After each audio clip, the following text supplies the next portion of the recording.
On a dépensé ta prime pour la joie familiale, c'est tout.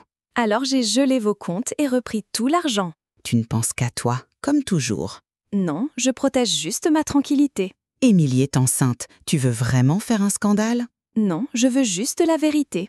Laisse tomber la plainte et tout rentrera dans l'ordre. Non, vous avez perdu cette bataille. Ma mère rayonnait comme si c'était les Oscars. Surprise, a-t-elle crié, les bras grands ouverts, puis plus doucement, mais suffisamment fort pour que tout le monde près du plateau de crevettes puisse l'entendre, nous avons dépensé votre prime pour la joie familiale. Elle a ri comme si c'était une punchline. Je me suis tenu dans l'embrasure, stupéfait. Je ne leur avais pas parlé de la prime. Pas vraiment. J'ai mentionné une augmentation de salaire. Un bon trimestre, mais pas le chèque, pas le nombre réel. Notez, ai-je dit. C'était tout. Personne n'a remarqué mon ton plat. Ils étaient trop occupés à danser autour, dans du pastel. Émilie brillait dans de la dentelle blanche, comme si elle était de la royauté. Ma sœur. La même sœur qui a oublié de me rembourser son loyer l'année dernière. La même sœur qui m'a traité de calculateur sans émotion à Noël parce que je n'ai pas pleuré devant le film Hallmark qu'elle a forcé tout le monde à regarder. Cette nuit-là, après que le dernier invité ait pris son sac cadeau et que le ballon orange se soit affaissé en quelque chose de triste, je me suis connecté. Je n'ai pas crié, je n'ai pas pleuré, j'ai juste gelé tous les comptes joints, inversé 14 transactions et retiré discrètement la totalité de la prime de $9 800 des économies familiales partagées que j'avais bêtement accepté de mettre en place l'année dernière. Il y avait mon nom dessus aussi. Donc, légalement, ce n'était même pas du vol, juste une correction.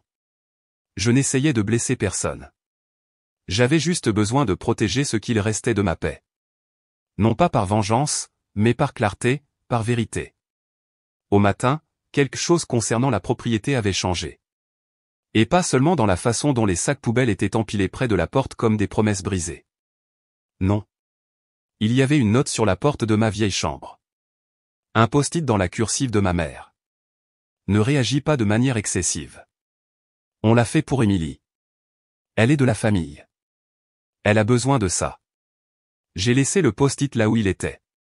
J'ai pris mon ordinateur portable, je me suis assis au bord du lit d'Amy et j'ai ouvert le dossier que j'avais juré de ne jamais utiliser. Il s'appelait de reçu car s'ils voulaient déclencher une guerre à propos de la joie familiale, ils allaient apprendre ce que ça coûte réellement. Je ne leur ai pas parlé pendant 5 jours après ce petit dîner de famille. 5 jours de silence, pas de texto, pas d'appel, juste moi et le fichier Google Sheet où je suivais chaque dollar que j'avais envoyé à leur façon depuis 2021. Paiement de loyer, $6 300. Facture médicale, $2 480. Réparation d'urgence de la voiture d'Émilie, $1 900. Épicerie récurrente, $125 par mois.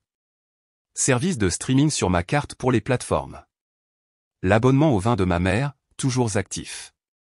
J'étais un distributeur automatique ambulant avec un mot de passe Wi-Fi. Le 6e jour, ma sœur a appelé. Je n'ai pas répondu. Puis ma mère a laissé un message vocal, « Chérie, on sait que tu es contrariée, mais tu réagis de manière excessive. » C'était juste un dîner. Émilie attend un bébé. Elle a besoin de soutien en ce moment. On pensait que tu serais heureux. J'ai écouté ce message 5 fois. Pas une seule fois, elle n'a dit merci. Pas une seule fois, elle ne s'est excusée. J'ai décidé de leur rendre visite. Non pas parce qu'il me manquait, mais parce que j'avais des questions. Quand je suis arrivé dans leur allée, le nouveau SUV d'Émilie était garé devant, le même pour lequel elle avait prétendu ne pas pouvoir payer d'acompte il y a 2 mois. J'ai reconnu l'autocollant de la concession. Je l'avais emmené là-bas. J'avais co-signé. Elle avait dit que c'était pour des entretiens d'embauche. Elle n'avait pas d'entretien. Elle organisait des brunchs d'influenceurs avec des macarons pastels et des centres de table hors de prix. J'ai vu les réels, j'ai vu les hashtags. Je suis entré sans frapper. Et, Émilie, a gazouillé assise à la table à manger, entourée de boîtes de Baby Bloom. Regarde qui a décidé de nous gratifier de ces cadeaux. Mon père a levé les yeux de l'îlot de la cuisine. Ne sois pas dramatique. Ta sœur est enceinte, c'est ça, ai-je dit. Alors ça rend acceptable que tu aies vidé ma prime dans une fausse baby shower avec 80 invités? Il a ricané. Ça s'appelle rendre à la famille. Et c'est un de ces jours. Je l'ai regardé. Je vous ai donné 9800 $. Et vous voulez une parade pour ça, a-t-il grogné. Ma mère a interrompu. On pensait que ce serait bien pour tout le monde. La joie apporte des bénédictions. La joie apporte des frais de découvert, ai-je répondu. Puis Émilie s'est levée et a souri comme le méchant dans un drame Netflix. Tu fais toujours tout tourner autour de toi. Admettez-le. Vous détestez voir les autres heureux. C'était la réplique. C'était le moment où j'ai arrêté d'espérer qu'il change. Je suis reparti. Cette nuit-là, j'ai ouvert le disque dur que je voulais consulter depuis des mois. Un disque de sauvegarde d'avant que je ne déménage. Je n'étais même pas sûr de ce qu'il contenait. Il s'est avéré qu'Émilie l'avait utilisé une fois. Elle avait sauvegardé l'intégralité de son ordinateur portable. Oublié de le supprimer. J'ai trouvé tout. Des captures d'écran de nos textos privés, modifiés pour me faire passer pour violent, des messages vocaux de moi épicés avec des tons différents pour simuler des menaces. Un dossier intitulé « Demande d'assurance » avec de faux reçus et des notes qui incluaient mon nom comme témoin. Un autre intitulé « Prime » avec une photo d'un tableau blanc. Si on dit qu'il l'a offert, c'est légalement propre. J'ai tout imprimé et j'ai ensuite créé un dossier livre de compte familial. Le lendemain matin, j'ai reçu un SMS de mon père. Émilie a dit, tu regardais de vieux fichiers. Laisse tomber. Ne fais pas quelque chose que tu regretteras. J'ai répondu, trop tard. Vous auriez dû y penser avant la tour de crevettes. Puis ça a empiré. J'ai vérifié mon rapport de crédit. 3 nouvelles demandes, toutes provenant de banques de leur ville. Ma mère avait essayé d'ouvrir une carte à mon nom. Elle a utilisé mon numéro de sécurité sociale. J'ai reconnu l'écriture manuscrite sur la demande numérisée. Elle a falsifié ma signature, mal. Je les ai confrontés dans la discussion de groupe familial. Pièces jointes, capture d'écran, horodatage, le chemin d'accès au fichier, le message. Vous avez 48 heures pour vous expliquer. Après cela, j'ai appuyé sur envoyer. Ma tante a quitté le groupe. Émilie a répondu, c'est du harcèlement. Mon père a envoyé un emoji pouce levé. Ma mère a répondu, tu déchires cette famille. 47 heures plus tard, j'ai reçu un appel de ma banque. Une tentative de virement de 4500 $ avait été bloquée. Destinataire, Harris Family Trust. Je n'en avais jamais entendu parler. La banque a demandé si je connaissais Harris. Oui, ai-je dit. Ma sœur. Non, leur ai-je dit. Je n'ai jamais autorisé ce transfert. Oui, je voudrais déposer une plainte pour fraude. 10 minutes plus tard, j'ai reçu un email d'Émilie. Objet, ce n'est pas ce que maman voulait. Pas de corps, pas de signature. Je n'ai pas répondu. Vendredi, tout s'effondrait. Leurs amis ont commencé à m'appeler. Mon oncle, un cousin à qui je n'avais pas parlé depuis 2014. Quelqu'un m'a même envoyé un message sur LinkedIn avec un « J'espère que tout va bien, j'ai entendu des choses bizarres ». Des choses bizarres, vous voulez dire le moment où vous avez profité de votre propre fils pour organiser un faux gala pour bébé pour votre fille manipulatrice, ou la partie où vous avez falsifié des documents en son nom? Ouais, j'appellerais ça bizarre aussi. Mais je n'en avais pas fini. Ce week-end, j'ai pris rendez-vous avec un avocat spécialisé en droit de la famille. J'ai apporté un dossier de reçu, chaque fichier étant étiqueté, classé par type, financier, numérique, émotionnel. Je lui ai montré la sauvegarde, les contrefaçons, les textos. Elle a dit un mot, effet de levier. Puis elle a posé la question la plus importante, que voulez-vous? J'ai souri. Une fin avec des feux d'artifice. Le vendredi matin, j'ai reçu un texto de mon père. Pas de salutation, pas d'émoji, juste parlons, homme à homme. Atelier à 19h. L'atelier n'était pas une métaphore. C'était l'ancienne remise derrière leur maison. Celle avec une boîte à outils rouillée, une ampoule grillée et son enseigne travail dur ou ferme là toujours suspendue au-dessus de la fenêtre comme si ça voulait dire quelque chose. Je n'ai pas répondu. Je me suis juste présenté. Il était déjà là, assis sur une chaise pliante, une bière à la main, une cigarette derrière l'oreille. Il a souri comme si nous allions regarder un match.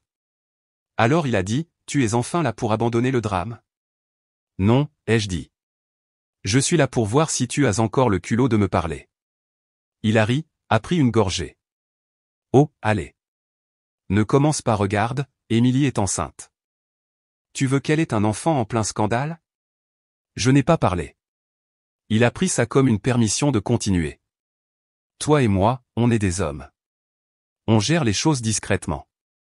Pas de capture d'écran, pas de banque, pas d'avocat. On gère les choses discrètement. Pas besoin de drame ou d'étranger. Puis il a dit, la vraie raison pour laquelle j'étais là, on règle ça. Tu retires la plainte pour fraude. Et peut-être que cette famille reviendra à la normale. Tu es d'accord avec ça? J'ai plongé dans mon sac, j'ai sorti ma tablette et je l'ai posée sur l'établi poussiéreux. Non, mais je pense que tu devrais entendre quelque chose. J'ai appuyé sur Play. Il ne remarquera même pas. Il est tendre, prévisible. Fais-lui une crise de culpabilité et il te remettra le tout. C'était sa voix, tirée d'un appel enregistré avec ma mère. Je l'ai nettoyé, j'ai supprimé les silences, j'ai laissé juste assez de venin pour le goûter. Ses yeux se sont figés. C'est sorti du contexte. Bien sûr, ai-je dit. Voici le reste. J'ai glissé à nouveau, j'ai affiché une numérisation d'une demande de prêt déposée à mon nom, son écriture, sa signature falsifiée, un journal de navigation montrant l'adresse IP, l'historique de la session, l'horodatage et j'ai ensuite ouvert le suivant. Une story Instagram d'Émilie. Elle tenant un tout nouvel iPad, légende, acheté avec le bonus de culpabilité de mes investisseurs silencieux. Il s'est arrêté de boire. Tu ne comprends pas, a-t-il murmuré. Émilie a toujours eu besoin d'aide. Tu es fort. Tu as le salaire, la technologie. Alors ça rend acceptable de me voler, ai-je dit, platement. Il n'a pas répondu. Au lieu de cela, j'ai sorti une enveloppe Manila et je l'ai jetée sur la table.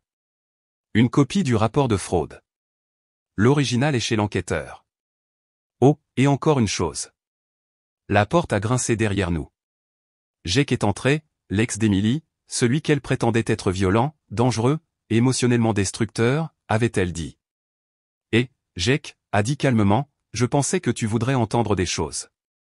Il a brandi un dossier et a commencé à parler. Il lui a parlé de la fausse alerte de grossesse, des menaces, de la façon dont Émilie exigeait de l'argent ou sinon. Des documents qu'elle avait rédigés, des plans étape par étape pour détruire sa réputation s'il la quittait un jour. Elle m'a dit que votre fils était faible, a-t-il dit. Il s'est avéré qu'il était le seul de toute la famille à avoir une colonne vertébrale. Jake a ouvert le dossier. Email, capture d'écran, audio. Un clip a été diffusé sur haut-parleur. Il ne sait pas que j'ai utilisé son nom pour la paperasse. Il ne le découvrira jamais. Il me fait confiance, la voix d'Émilie, même pas déguisée. Mon père s'est adossé au mur, pas les silencieux. Je ne savais pas, a-t-il murmuré. Non, ai-je dit. Tu as choisi de ne pas savoir. Puis je me suis penché, je l'ai regardé dans les yeux. Tu m'as perdu. Pas cette semaine. Pas ce mois-ci. Pour de bon. Et je suis sorti. Alors que je sortais dans l'air du soir, j'ai entendu la voix de Jake derrière moi, calme mais forte. Au fait, Jacques, si l'un de vous me recontactait, je rends ça public. Au matin, quelque chose concernant la propriété avait changé. Un avis était scotché à la porte d'entrée. Vente de parts, résolution juridique en attente. Ce n'était pas manuscrit. Ce n'était pas subtil. C'était orange vif, agrafé au cadre avec une froide intention. À midi, Émilie m'avait appelé 23 fois. Ma mère a envoyé 3 notes vocales, tout en pleurs. Mon père n'a envoyé qu'un seul SMS, tu fais une erreur, tu ne peux pas revenir en arrière. Je n'ai pas répondu. Au lieu de cela, j'ai téléchargé un dossier de documents intitulé Initiative de transparence familiale. Pas de drame, pas de hashtag, juste des faits. À l'intérieur se trouvaient des PDF, des captures d'écran, des enregistrements, les documents de prêt à mon nom, un enregistrement audio d'Émilie se vantant de m'avoir manipulé, des photos de la baby shower qui avait coûté 9 800 $ de ma prime, une chronologie de chaque transaction, mensonges et humiliation publique, et bien sûr, la lettre du comté confirmant que j'avais vendu ma part de 50% de la maison à un cabinet juridique. Ils ne savaient pas que j'avais toujours une propriété partielle. C'était la dernière carte que j'avais eue. Ils pensaient que je bluffais. Ils ont oublié que j'avais été élevé par eux. Les retombées ont commencé en quelques heures. Un voisin a publié une photo de la vie orange sur Facebook avec la légende « La maison des Harris en difficulté ». Un autre voisin a commenté « Il était temps que quelqu'un tienne tête à ces gens ». Le même après-midi, j'ai reçu un email d'un blog d'actualité locale. Ils avaient vu les documents. Ils voulaient une déclaration. Je leur ai donné une ligne. Parfois, il faut brûler l'héritage pour échapper à l'héritage. Ils en ont fait le titre. Cette nuit-là, ma mère a publié une tirade Facebook de 7 paragraphes. Elle m'a traité d'ingrat, a dit que j'avais trahi la famille. A dit, certaines personnes ne comprennent pas à quel point il est difficile d'être parent. Elle a inclus une photo de moi de 2009, avec des appareils dentaires, de l'acné et tout, avec la légende « J'ai élevé ce garçon et c'est ainsi qu'il me remercie ». Le post a reçu 14 likes, tous de parents à qui je n'ai pas parlé depuis des années.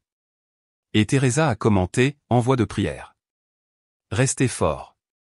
Je n'ai pas répondu, mais je me suis connecté à LinkedIn et j'ai supprimé toutes les connexions familiales de mon profil. Je ne voulais pas qu'il s'approche de mon nom. 3 jours plus tard, Émilie a téléchargé une vidéo. Son visage était pâle. Ses yeux, des larmes parfaites. La musique de fond était un piano dramatique. Parfois, les gens vous brisent et ils appellent ça la justice. Mon frère était mon meilleur ami. Je ne sais plus qui il est. Les commentaires étaient brutaux. Quelqu'un a posté, n'est-ce pas la fille qui a falsifié des DM et falsifié des papiers de prêt? Un autre a dit, c'est la raison pour laquelle les femmes sont accusées de mentir. Un utilisateur a trouvé le clip de sa voix tiré de l'audio divulgué et l'a synchronisé avec les photos de la baby bump de la fête. L'Internet a fait ce qu'il fait toujours. A transformé la douleur en pixels.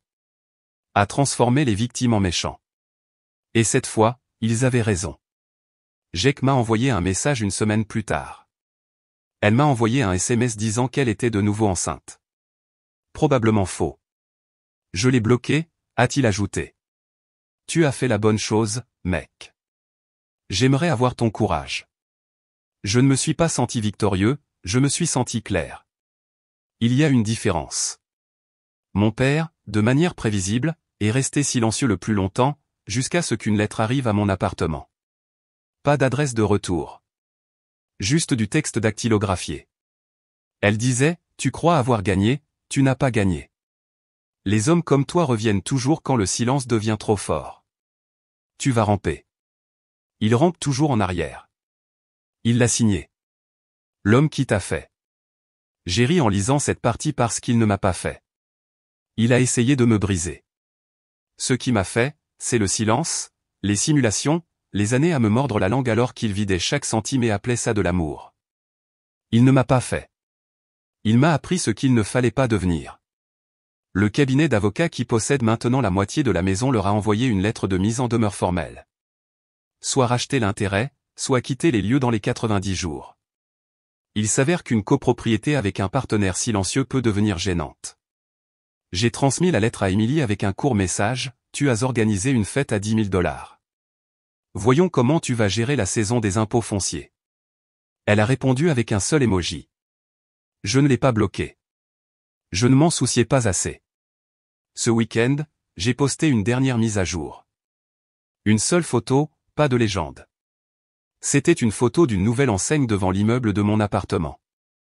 Celle que je venais de faire installer par la porte de mon nouveau bureau d'études en bas.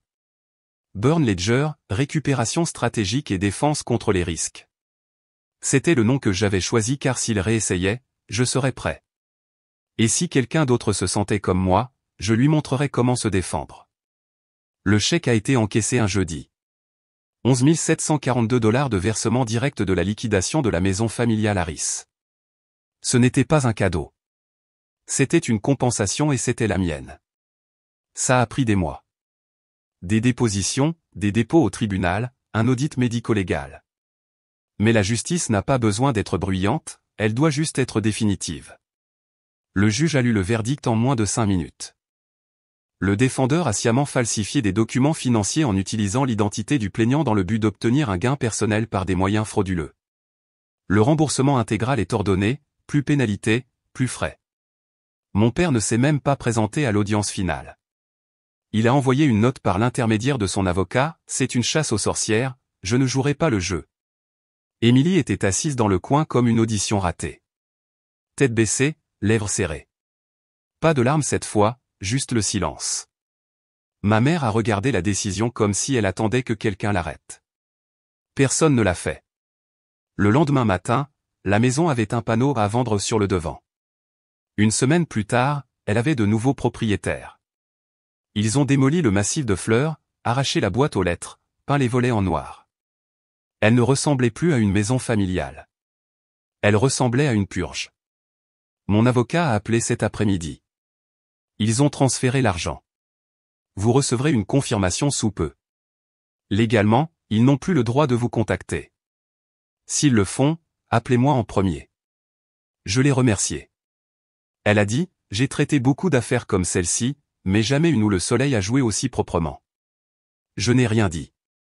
Il ne restait plus rien à nettoyer. Ce soir-là, je me suis assis sur le sol de mon nouveau bureau, plancher de bois franc, calme, épuré. L'enseigne de la société était arrivée plus tôt ce jour-là. J'ai décollé le carton, lentement et soigneusement. Burn Ledger, récupération stratégique et défense contre les risques, en dessous. Plus jamais les signifie plus jamais. Je ne chassais pas la punition, je choisissais la paix. Je l'ai accroché moi-même à la porte. J'ai percé les chevilles. Je l'ai vissé. Sans aide. Parce que c'est comme ça que ça s'était toujours passé. Une semaine plus tard, une lettre est apparue à l'ancienne boîte postale. Manuscrite. Bâclée. Enveloppe déchirée. Vous avez fait votre preuve. Nous avons perdu la maison. Émilie souffre. Votre mère ne va pas bien. S'il y a une partie de vous qui croit encore à la famille, décrochez le téléphone. J'ai remis la lettre dans l'enveloppe, je l'ai scotchée et je l'ai passée dans la déchiqueteuse. Le jour même, je me suis rendu à une coopérative de crédit et j'ai fermé le dernier compte joint que j'avais avec eux. Le banquier a demandé, êtes-vous sûr de vouloir faire ça, c'est permanent? J'ai hoché la tête. C'est le but. Elle a glissé un dossier sur le bureau. Fermeture définitive du compte. J'ai signé sans scier, puis je lui ai tendu une note pré-rédigée. Veuillez informer tous les titulaires de cartes associées que le compte n'existe plus. Tous les frais futurs seront refusés. Émilie a essayé d'effectuer un débit le lendemain matin pour $112,99 dans une boutique pour bébés. Ça a rebondi. Elle a essayé à nouveau. Ça a rebondi plus fort. C'est alors qu'elle m'a envoyé un texto, je vais te payer. Je te rendrai tout si tu arrêtes juste ça. J'ai répondu avec un numéro. $1942,16. La dette est la vôtre. Elle n'a plus jamais répondu. Ils n'ont pas remboursé le montant total. La pénalité est venue du tribunal, mais l'argent n'était pas la victoire. La victoire, c'était le silence. Plus d'appels tard le soir. Plus d'obligations enveloppées de culpabilité. Plus d'être leur issue de secours. Ils ont essayé d'utiliser mon sang comme levier, mais j'ai saigné la partie de moi qui avait encore besoin d'eux. Ce vendredi, j'ai changé de numéro. Seules 3 personnes ont reçu le nouveau. L'ancien numéro, toujours actif, toujours lié au compte Netflix conjoint, que ma mère a oublié de supprimer. Laissez-le là. Laissez-la se demander qui je suis quand l'écran dira que ce profil n'est plus disponible. La dernière chose que j'ai faite, j'ai fait don de $2000 de l'indemnisation à un fonds de défense juridique pour les victimes adultes d'abus financiers à caractère familial. Je n'ai rien publié à ce sujet. Je ne l'ai dit à personne. J'ai juste cliqué sur soumettre et je suis passé à autre chose. Puis je suis sorti sur mon balcon avec une tasse de café noir, en silence. Pour la première fois depuis des années, aucune partie de moi ne calculait quoi que ce soit. Pas un budget, pas une stratégie, pas d'excuses, juste le souffle. Certaines histoires se terminent par une réconciliation. La mienne se termine par la clarté. Je ne suis pas coupable d'avoir été utilisé, mais je serai coupable de rester. Ils ont appelé ça une trahison. J'appelle ça une libération. Ils ont vu un conflit, j'ai trouvé la clôture. Ils ont dit que j'avais rampé en arrière, mais non. J'ai encaissé le chèque, changé les serrures et je n'ai jamais regardé par-dessus mon épaule.